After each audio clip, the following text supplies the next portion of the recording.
लेना है तो अच्छी बात है। साथियों, अभी भाई विवेक गंगवार साहब ने, बलराजपुर जी ने, प्रकाश भाटी जी ने संगठन के बारे में भी बताया और किस तरीके से हम लोग भ्रष्टाचार मुक्त भारत की बात कर रहे हैं, कैसे उससे निजात मिले और भ्रष्टाचार मुक्त भारत का निर्माण कैसे हो।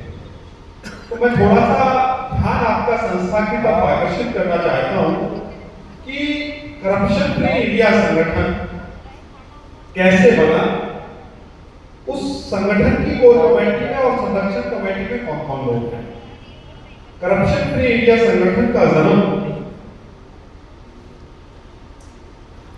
गौतम बुद्ध नगर की धरा 2013 में गौतम बुद्ध नगर की धरा पर बना और वहां से हम लोगों ने इस राक्षस और भ्रष्टाचार के खिलाफ आंदोलन की मुहिम शुरू की। मैं संगठन से पहले पत्रकार था और पत्रकारिता करते समय, प्रिय साथी, मेरे आपसे निवेदन है कृपया करके थोड़ा सा ध्यानपूर्वक हम लोगों को सुना जाए, क्योंकि आपका बैठना भी और मेरा 400 किलोमीटर से आना भी व्यर्थ चला जाएगा। तुम इस देश के भविष्य हो और इस देश के लिए तुम लोगों को करना है। तो मैं पत्रकारिता करता था नोएडा और दिल्ली में। तो मुझे जो बीट मिली हुई थी वो मिली हुई थी गांव, यानी कि गांव के लोग और गांव के किसानों की बात को प्रमुखता से उठाना और उसको अखबार में लिखना। तो गांव को बड़े नजदीक से देखा और पता चला कि भारत की जो मूल आत्मा है वो गांव है, यानी कि भारत की जो 70% आबादी है वो गांवों में बसती है। फिर भी देश की सरकार सिर्फ उनका उपयोग करती है, उनको जब लाभ देने की बात आती है, उनके अधिकारों की बात आती है, तो उनको सिर्फ आश्वासन और बहाने दिए जाते हैं, उनके अधिकारों का हनन किया जाता है। तो एक दिन मैं अपने दफ्तर के लिए जा रहा था, तो नोएडा में एक होंडा सीएल कंपनी है जो होंडा कार बनाती है, होंडा सिटी कार बनाती है। उसका एक चौक है, उस चौक पे एक परांठे का ठेला लगाता था और वो बच्चा था बदायूं का। और मैं देखता हूं कि वहां एक पुलिस की जीप खड़ी है और पुलिस कर्मी उसको कुछ बात कर रहे हैं, धमका रहे हैं। तो मैं पहले दिन तो वहां से गुजर गया, लेकिन दूसरे दिन उसी समय वही पीसीआर उस बच्चे को पिटाई कर रही थी। उस जो पीसीआर में पुलिस कर्मी थे उस बच्चे को मार रहे थे। मैं पहुंचा, मेरी गाड़ी पे प्रेस लिखा हुआ था, तो पुलिस मेरी गाड़ी को देख के समझ गई कि पत्रकार है या कोई मीडिया से, तो वो वहां से जाने लगे। मैंने उस बच्चे से पूछा कि भाई तुमको इन्होंने क्यों पीटा, क्या बात हुई? उसने कहा कि 2000 रुपए प्रति महीना मांग रहे थे। मुझे बड़ी पीड़ा हुई कि आजाद भारत में एक ठेले खमोचे वाला जो व्यक्ति पराठे बेच करके अपने परिवार का पालन पोषण कर रहा है, उसको भी पुलिस नहीं छोड़ रही, उसको भी देश के राजनीतिक संरक्षण उन पुलिसकर्मियों को मिल रहा है। और सरकारें न जाने कहां सो रही हैं, जिन सरकारों ने इस देश की जनता की सुरक्षा का वादा किया था। जो पुलिसकर्मी सुरक्षा के लिए बने, वही पुलिसकर्मी हम लोगों का भक्षण करने लगे। बड़ी पीड़ा हुई। मैंने कहा कि बेटा तुम्हें न्याय चाहिए? बोले हाँ। मैं उस बच्चे को लेकर के एसपी देहात होते थे ब्रजेश कुमार, उनके पास लेकर के गया, प्रार्थना पत्र लिखा और उनकी पुलिसकर्मियों की शिकायत की। तो मेरी शिकायत को ब्रजेश कुमार ने तत्काल संज्ञान लेते हुए सीओ राहुल कुमार थे, उनको ये 2012 की घटना है, तत्काल उनको जो है जांच सौंपी और उस जांच में वो दोषी पाए गए और 3 सिपाही और 1 दरोगा जी अगले दिन सस्पेंड हुए। तो मुझे लगा कि भाई पत्रकारिता से उतना हम लोग लाभ नहीं कर पा रहे हैं जितना एक सामाजिक संगठन बना करके इस देश के किसानों के लिए, नौजवानों के लिए, गांवों के लिए हम लोग काम कर सकते हैं। तो विचार आया, चिंतन हुआ और 23 दिसंबर 2013 को इस संगठन का, करप्शन फ्री इंडिया संगठन का जन्म हुआ और तब से लेकर के आज तक भ्रष्टाचार के खिलाफ और लोगों को न्याय दिलाने के लिए हम लोग लड़ाई कर रहे हैं।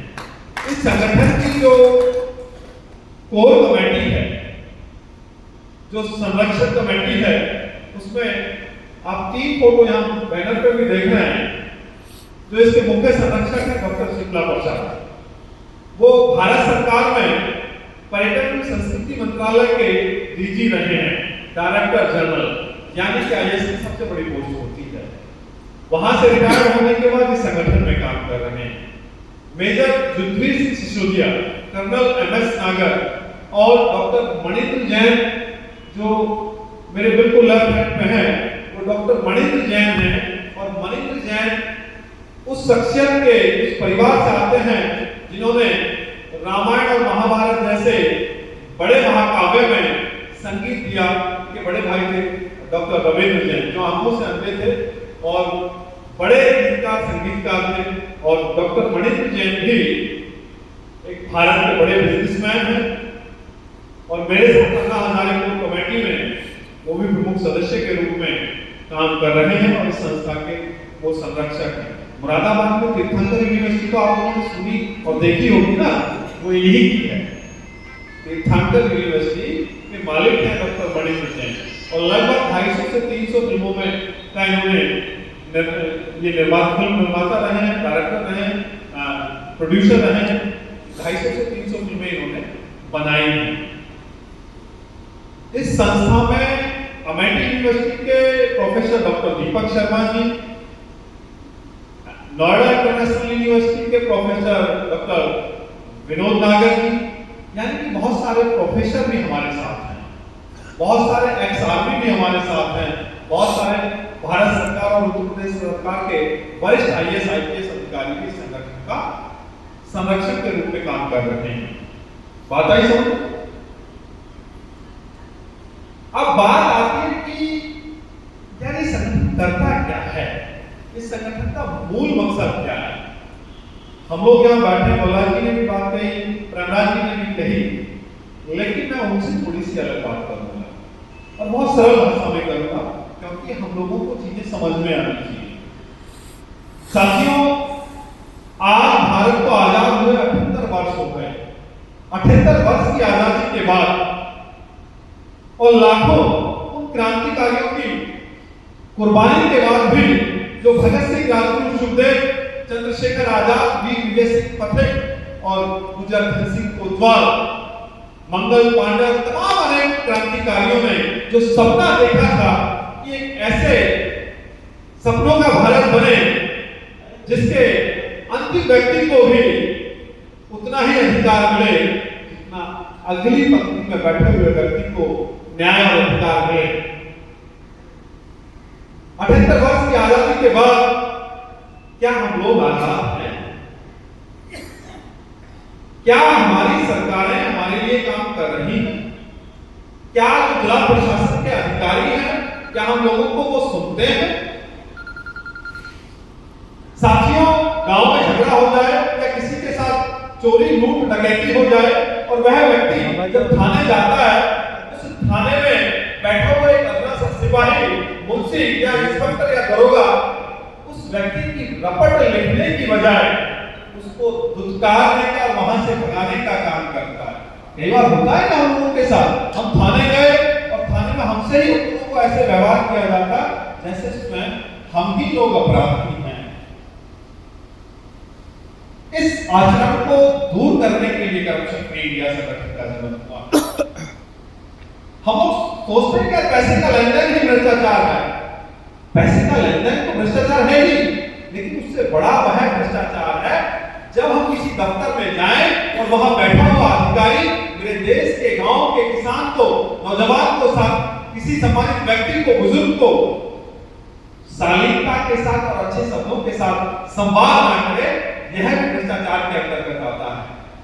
आप थाने जाएं, आप तहसील जाएं, आप ब्लॉक जाएं और वहां जाकर के अपने गांव की अपनी समस्या का समाधान के लिए आप मांग कर रहे हैं और वहां बैठा हुआ वीडियो या तहसीलदार या आपसे बात ना करे तो कैसा कैसा लगेगा आपको? क्या अच्छी शैली से वो आप लोगों से संवाद करते हैं? भैया तो थाने जाते क्या हम लोगों को न्याय मिलता है? मिलता है क्या?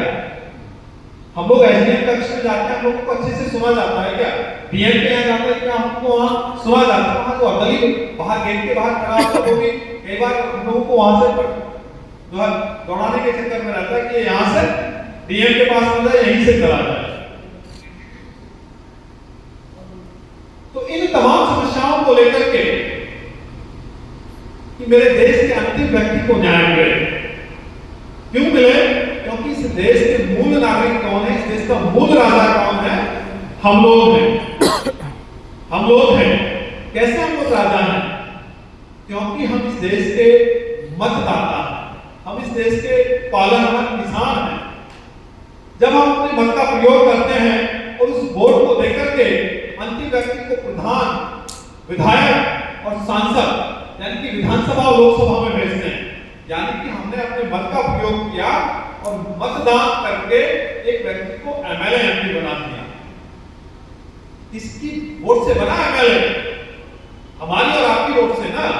लेकिन जब चुनाव होते हैं वो सब लोग चुनाव के दौरान हमारे बुजुर्गों के चरण स्पर्श करते हैं, युवाओं को गले लगाते हैं, जात की बात करते हैं, धर्म की बात करते हैं और जात और धर्म की बात में बहला के फुसला करके हम लोगों से वोट लेते हैं। लेकिन जब एमएलए और एमपी का चुनाव जीत जाते हैं तो हमारे बुजुर्गों को भूल जाते हैं, हमारे नौजवान साथियों को भूल जाते हैं जिन लोगों को गले लगा करके वोट मांगा था। जब एमएलए आता है जीतने के बाद क्या पहचानता है?